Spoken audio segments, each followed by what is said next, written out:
France के avian में आयोजित G7 शिखर सम्मेलन के दौरान प्रधानमंत्री नरेंद्र मोदी ने कार्य बैठक में भाग लिया। प्रधानमंत्री ने फ्रांस में G7 शिखर सम्मेलन के आउटरीच सत्र reviving a balanced, shared and sustainable economic growth for all में भी हिस्सा लिया। सत्र को संबोधित करते हुए उन्होंने प्रसन्नता व्यक्त की कि फ्रांस की G7 अध्यक्षता ने साझा और सतत विकास पर विशेष बल दिया है। उन्होंने कहा कि ऐसे समय में जब दुनिया अनेक अनिश्चितताओं का सामना कर रही है, इस मंच से दिया गया संदेश पूरी मानवता के लिए महत्वपूर्ण है। उन्होंने कहा कि विकास का प्रश्न केवल GDP या व्यापारिक आंकड़ों तक सीमित नहीं है। वास्तविक प्रश्न यह है कि विकास किसके लिए है, किसके साथ है और उसकी दिशा क्या है। G7 शिखर सम्मेलन के अवसर पर प्रधानमंत्री ने जर्मनी के संघीय गणराज्य के चांसलर से भी मुलाकात की। दोनों नेताओं ने द्विपक्षीय संबंधों की प्रगति की समीक्षा की और भारत जर्मनी सामरिक साझेदारी को मिली नई गति पर संतोष व्यक्त किया।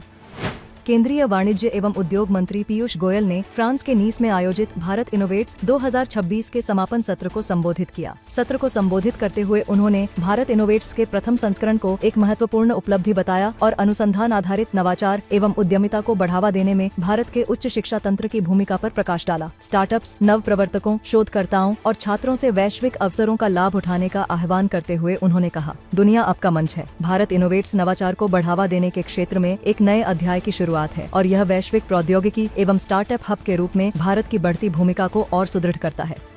केंद्रीय पर्यावरण, वन और जलवायु परिवर्तन मंत्री भूपेंद्र यादव ने नई दिल्ली में विश्व मरुस्थलीकरण एवं सूखा निवारण दिवस 2026 के अवसर पर आयोजित कार्यक्रम को संबोधित किया। उन्होंने घोषणा की कि भारत ने बॉर्न चैलेंज के तहत 2030 तक 26 मिलियन हेक्टेयर भूमि को बहाल करने के अपने लक्ष्य के मुकाबले पहले ही 21.76 मिलियन हेक्टेयर भूमि को पुनर्स्थापन प्रयासों के दायरे में ला दिया है। उन्होंने कहा कि अरावली ग्रीन वॉल पहल एक महत्वपूर्ण भूदृश्य स्तरीय पुनर्स्थापन कार्यक्रम के रूप में उभरी है और वित्त वर्ष 2025-26 में इसने अपने वार्षिक लक्ष्यों को पार कर लिया है। उन्होंने यह भी बताया कि मिष्टी कार्यक्रम के तहत वर्ष 2028 तक 54,000 हेक्टेयर मैंग्रोव क्षेत्र के पुनर्स्थापन का लक्ष्य निर्धारित किया गया है।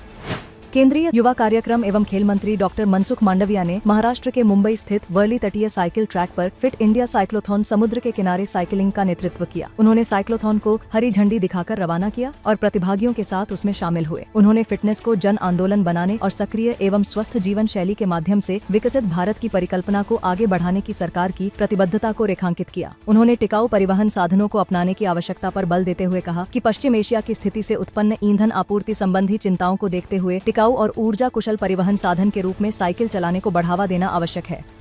केंद्रीय सामाजिक न्याय एवं अधिकारिता मंत्री डॉक्टर वीरेंद्र कुमार ने अंतर्राष्ट्रीय मादक पदार्थ दुरुपयोग एवं अवैध तस्करी विरोधी दिवस के उपलक्ष्य में आयोजित नशा मुक्त भारत सप्ताह का वर्चुअल शुभारंभ किया। इस कार्यक्रम की थीम नशा मुक्त भारत अभियान, विकसित भारत की पहचान रखी गई है। कार्यक्रम को संबोधित करते हुए उन्होंने नशे की समस्या से निपटने के लिए सामुदायिक सहभागिता, युवाओं की भागीदारी तथा विभिन्न मंत्रालयों के समन्वित प्रयासों के महत्व पर बल दिया। उन्होंने कहा कि विकसित भारत के लक्ष्य को प्राप्त करने के लिए स्वस्थ, जागरूक और सशक्त नागरिकों का होना आवश्यक है। उन्होंने सभी हितधारकों से नशा मुक्त समाज के निर्माण में सक्रिय योगदान देने का आह्वान किया।